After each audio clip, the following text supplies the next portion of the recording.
Hello and welcome. Today we've got Ian Clark and we are going to be discussing how adulterated plant oils are deadly. Now, just before we begin, you can subscribe to our Telegram channels and to nicholasveniamin.com for my free email updates. And if you're watching this for the first time on YouTube, I will leave the link below in the description for the full interview, unless, of course, myself and Ian can choose our words wisely due to the insane censorship that's happening right now. Ian, thank you for joining me, sir. How are you and what have you been up to? Nicholas, yeah, it's been quite a ride the last month or so. Always, every day, there's movement in the right direction, positive things happening, and very exciting knowledge release. And we're just going deeper every day to get better and more refined. Absolutely. Now, I know you want to share with the viewers how there are many plant oils in our foods, in our day-to-day lives, and you're saying that they're deadly. Could you explain why? How is it deadly? How do they even get into our daily lives, like our foods? And then let's start speaking about solutions. Yes. Well, if you go back to as early as 1900, there was almost no plant oils in our diets. It was virtually not much known. There were mostly animal fats. There could be some saturated fats from coconut and palm and places like that. But the seed oils, which are also known as plant oils, they just insidiously, slowly increased in the diet from like 0.5% up to as high as 18%, especially in the Western world, North America, and also in Europe. It just was a slow burn, and it insidiously found its way into all the packaged foods, into health foods, so-called, and they are literally deadly. And you can look at all the difference, like look at the cancer rate in 1900, look at the heart disease rate in 1900, look how much diabetes was there. And we're talking about a percentage, not number of people, because it's a per capita thing that you get an increase in population. And obesity, all these things that are obviously there, they're physical. Where do they come from?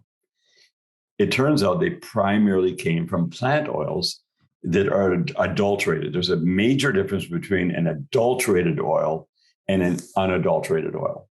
Adulterated means that it's not carefully selected from soil to seal. So you think of everything we have comes out of the ground.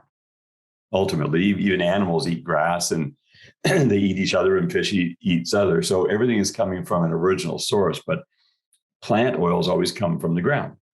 Mm. So how are they processed, and why on earth are they in the foods? Because adulterated plant oils leave residual garbage in our body, which you can't get rid of easily. Thankfully, we know how to get rid of them now, but they're not easy to get rid of. And if you continuously putting them in, especially like polyunsaturated fatty acids, which are adulterated, are the worst of the worst. They interrupt your endocrine system. They interrupt your digestive system. They get into your respiratory. They get into your blood system. They cake you up. Gets into every cell in your body. They interrupt the function of your mitochondria. So they're basically like they're an anti-nutrient that is blocking your body from getting the proper nutrition. And it's a slow plug up. And we can see it now. It's very, very evident. All you got to look at is statistical analysis. And the shocking thing is I found it in many health foods, because I've been into plant oils and studying them since 2013. So this is coming on 9 years. And it's been a big learning curve. I found out that unadulterated plant oils that are processed properly, you only have the tiniest amount of them. And they help to wash out all of the things that cause the problems from the other plant oils that are adulterated. And using them wisely and in a very small amount is the key. But I'll give you an example. I looked at hummus, certified organic hummus, certified organic, baba ganoush, or things that people love to eat, or the corn chips or the vegetable chips. And people think, oh, those are really healthy. Read the ingredients. Everybody has got to start reading ingredients. If you see any plant oils in any of the processed food you're eating, stay away from it. Just delete them out of your diet. I don't care how much you love them. You're addicted to the wrong thing, because they're slowly plugging up your system. It causes men to have testosterone produced into estrogen. It causes women's bodies to get all messed up in their hormonal systems.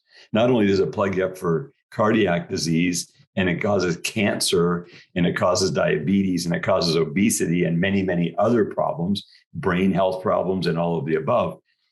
They are just simply deadly. I have completely systematically gone through and deleted all of the foods that have plant oils in them. And I use a very tiny amount of unadulterated seed oils like black cumin, amaranth, coriander, right? All of the unadulterated ones, the 5 seed blend we have, but always a small amount. And that's a solvent. It goes in and dissolves the adulterated oils out of your body. And so when we got into producing them, I knew this was going to be a very concentrated product in a very small dose to alleviate the problems that have been building up. Like we're talking from the 1900s till 2022, massive change. Right now, this year, Nicholas, everyone is still consuming far too much. You should have 0.5% to 1% maximum of your daily intake of plant oils. Mm-hmm. And there's tons of studies. All these different cultures had different levels of carbs and different levels of animal fats and different levels of proteins. So long as they didn't have plant oils in them, they lived healthy lives. Their bodies were dialed in. They're in top condition. They don't get all these chronic diseases. So in our culture, it's embedded everywhere. It's shocking. I mean, literally people could do their own research and find out for themselves. Just take a look at it. And you look, and especially canola oil or corn oil or soybean oil, or using olive oil for cooking, that adulterated. Olive oil is actually a good oil. Yeah, you mentioned that. Yeah, please. Go ahead. I was going to say, I interrupted you there. You didn't finish speaking. Did you wanted to finish that? Well, that's good. I mean, it's really just about you do an inventory on your life. And I do an inventory on mine. I see what I'm taking in. Mm-hmm. And my body has dynamically improved ever since I started eliminating the stuff that I found out that were poisonous to me and adding in the replacements of things that are going to help to cleanse and nourish on a daily basis. So I don't want to have to go do a great big huge detox. I don't want a fatty liver that I have to deal with. I want to have all these wonderful things every day in the small amount and make sure that the foods that I'm taking in are always going to be beneficial based upon research. So when you actually tell the truth about things in the food world, it's called controversial because the mainstream doesn't want you to find out what's making you sick. They love sickness because there's big, big money in sickness. Then I can sell you a supplement. Then I can sell you a medicine. Then I can sell you a treatment, based upon something you shouldn't even have to start with. Mm-hmm. Absolutely. Now, you mentioned that adulterated plant oils, which are in our foods, adulterated, you're saying that it means that they are oils that haven't been selected properly. Who is actually deciding to put these plant oils in our foods? Well, it's mostly the big producers, whether it is regular mainstream diet or whether it's even health food products. They've insidiously brought their way in. Now, anytime you take any kind of a plant oil, put it through a grinding, shearing process, expose it to heat, and or do all these refining things to it, they're instantaneously adulterated. Any seed oil that you would want, like a therapeutic seed oil, there's this big difference between so-called food seed oils and therapeutic oils. So what we produce is only therapeutic oils, and we use very small dose. A prime example would be black cumin, or what's known as black seed oil, Miguel sativa, which has almost miraculous benefits when you consume a small amount every day. But we're talking like a teaspoon of it. Mm-hmm. And it's so loaded with wonderful things because it's been pressed in a perfect press environment with technology that guarantees that, when we look at sourcing seeds, for example, for therapeutic purposes, we look, where is it grown? What kind of soil is it grown in? How mineralized is it? Hey, when do they harvest the seeds? Do they harvest them soon and then dry them out in a heated oven to make it easier for them? Or do they wait till it's actually ripe before they harvest them? They have to make sure of that. And there's all kinds of tests we have to do to ensure that. And then when they harvest them, how do they package them? Because they have to ship from around the world. When we receive them, what kind of an environment are we storing them in? How quickly do they get pressed? How do we press them? Do we have grinding and shearing and heat that damages them in process? We've defeated the purpose immediately if we do. But because of mass production in the world, they don't look at those things. They only care about efficiency and having enough profit margin in their product to make it viable. And then they just put it in there. And I don't think that everybody's consciously plowing seed oils and plant oils into their foods, adulterated, on purpose. I think the overall concept of the training is wrong. I'll give you an example. In 1970, right around 1970, my oldest brother, was in medical school. And so he graduated around 1973, and then he did his internship. Well, he came home during the time he was in medical school, and he told my mom and dad, he said, all the new data in the medical world is coming out right now showing that animal fats are deadly. Eggs are deadly. Any kind of animal fat, get it out of your diet. You've got to go to margarine. Don't use butter, go to margarine. All these things that they transition the world over to, all of a sudden, low-fat diets, low-fat this, low-fat that. But plant oils just plowed it into the people. My dad was a healthy guy during the 60s. And he started having problems with his health from the 70s onward, all kinds of problems. By 1984, he had heart disease. They had to do open heart surgery. He was only 63 years old. He fought for his life. 2 different heart surgeries, open heart. He had an aorta aneurysm. He had all kinds of cardiovascular, like congestive heart failure. It was just a fight for his life from 1984 till 1996 when he died at 76 years old. A total nightmare. 100% related to the fact that he got away from animal fats and got into plant fats.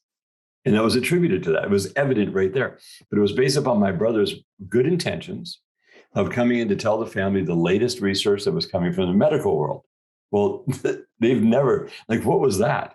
The medical world makes tons and tons of money off of people being sick. So if you get something into their diet, they can't even see it. It's inside, and they're told that it's good. If you believe something that's good for you that's actually poison, you're in far worse shape, because now you're believing a lie and acting on a lie, and you're believing it's the right thing. So I just remember, I hated margarine. And as soon as I got control of my own life at 18 years old, I only bought butter. I never touched margarine again, because you just have this instinctive knowledge. It's most horrible thing, tasting and nasty. Anyway, it's still on the world today. There's a company in Canada called Earth Balance. They make a healthy margarine. Seriously. And people can choose whatever diet they want. They can be vegan, they can be omnivore, they can be carnivore. It doesn't matter. But make sure you're not putting anything adulterated into your system, because it's killing you in the background and you don't even know it. So which foods do you think we should be avoiding, so that we don't have the adulterated plant oil seeds in our, system? Well, anything cooked, anything processed, anything packaged that has plant oils in it, avoid. Don't cook with plant oils. So don't what if cook I with want avocado oil, olive oil, canola. Look at the cooking oils that are out there. Anything you go into a restaurant, if you're eating something fried in a restaurant, they're likely using plant oils to fry it with. It's very unlikely they're using a saturated fat, because coconut oil and palm oil are exceptionally good for you. They're safe to even use to cook with, because they don't go off when they're cooked. They're saturated fats. Those are proven to be healthy, but they got condemned as well. So if people are into the plant-based diet, they're, I don't know, that coconut oil, we heard bad things about coconut oil. I was told literally that coconut oil was poison and that plant oils were the best thing you could possibly have for cooking. It's like, Well, where'd that, it wow. sounds like almost impossible to get away from this, because when we want to cook at home, even when we want to open up a salmon, there's maybe something in there. It's totally easy to get away from it. There's all you do is you replace your cooking oils with saturated fat, whether it's tallow or butter. Butter will burn easily though, right? But coconut oil is wonderful. Palm oil is wonderful. Just make sure it's not the palm oil that's ruining the rainforest. Get it from an original source of organic palm oil where it's growing naturally. But any saturated fats are wonderful for cooking. When I went through it, it was so easy to fix this problem. I was shocked. And if you go to a restaurant, just make sure you're looking at the menu And you can tell how they're preparing something, right? Just make sure you're staying away from those and ask the person. Go to a good quality restaurant if you're going. Ask the waiter or the waitress, the server, what's going on with their kitchen. What kind of oils do they use? It's easy to avoid, actually, but it's just a little bit of due diligence. When I got into it, I was able to delete it very easily. Yeah. We need, you know what? We need drain the swamp restaurants. Right. We've got so many new things happening, but we need high street restaurants that are looking to focus on what you're saying on the ingredients, more natural, more organic, more, things that are good for us, for our systems, So what type of things do you recommend that we take and detoxify our body from these oils? What are you suggesting that I can leave a link today below in the description so that the viewers can have a look and possibly contact you if they've got any questions? Well, the number one right out of the gate is Solaris. Solaris goes in and detoxifies the body of all of those plastic type things that are built up in your system. And it goes in and goes after heavy metals. It goes after these very difficult to dissolve plant oils that have basically put plaque in your system. You can think of this as like a plaque. And so that's number one. Number two is black cumin seed oil. The black seed oil is essential because it goes also into cleanse, but it delivers. These oils are delivery. Think of them as how I'm delivering things to my body. I want to have the most efficient delivery system possible. And I want to be able to get it in there so it's cleansing and nourishing simultaneously. Now, Solaris is a cleanser. That's not a nourishment thing. It's a cleanser. It's clove, thyme, rosemary. It's in a very specific, super concentrated form that goes in and just goes to cleansing. Whereas the black cumin is cleansing and nourishing simultaneously, because your body does require a very tiny amount of seed oils. It does require it. And when you're only using the unadulterated therapeutic level of those, then it goes and also assists to get rid of all the junk that built up. And believe me, we have built up junk. I built up junk unknowingly. And when it came out of my body, everything started working much better. So all this obesity problem, look at the obesity increase. I could give you numbers and we could go over statistics ad nauseum today, but I don't want to do that. People can do their own research. Just look up the difference between adulterated and unadulterated, and it's a world of difference. So on one hand, things could be good for you, but they'd be made extremely bad, and they'd be plowed into all this stuff. Even like a cracker, like an organic cracker that you would buy, look at it. It's got completely adulterated plant oils in it, seed oils. And pick any one, it doesn't matter, because they've been processed and heated and damaged, and they're super poison. And here people have a health product thinking it's going to be the right thing. It is absolutely the wrong thing. So yeah, it's a big wake up call for people, and they can reverse any damage that's been done, and it's easy to do. But yeah, so number one, Solaris out of the gate across the board for dealing with that issue. Okay, well, I'll leave the links below. And Ian Clark, once again, it's been great to have you on. Thank you for sharing your information on health, because this platform isn't just about, news and intel. It's all about how we're going to reverse and put our health first into going into the new world. So thank you very much. Is there anything else that you'd like to say to the viewers before we finish? Yes. If there's anything you want to concentrate on right now, is to become very, very strong, spiritually, mentally, emotionally, physically, financially, and environmentally. You've got to build your strength, because the onslaught that's always coming at us at all times is always increasing. You have to increase commensurate to the level where you're strong. You get through every single thing. You cannot be intimidated. You do not run on fear. You push fear out by getting stronger and stronger in every way. And people perish from lack of knowledge. And Nicholas, you're providing massive access to knowledge. And so we're in the physical world. We want the physical body to be super strong, because we know that is our interface. Without this interface being healthy, we can get into trouble very quickly. And then we can be down for a bit. We have no time for downtime right now. So get strong and get strong fast. Absolutely. Well, Ian Clark, thank you. And we'll speak again soon. God bless you. Bye-bye. And God bless you.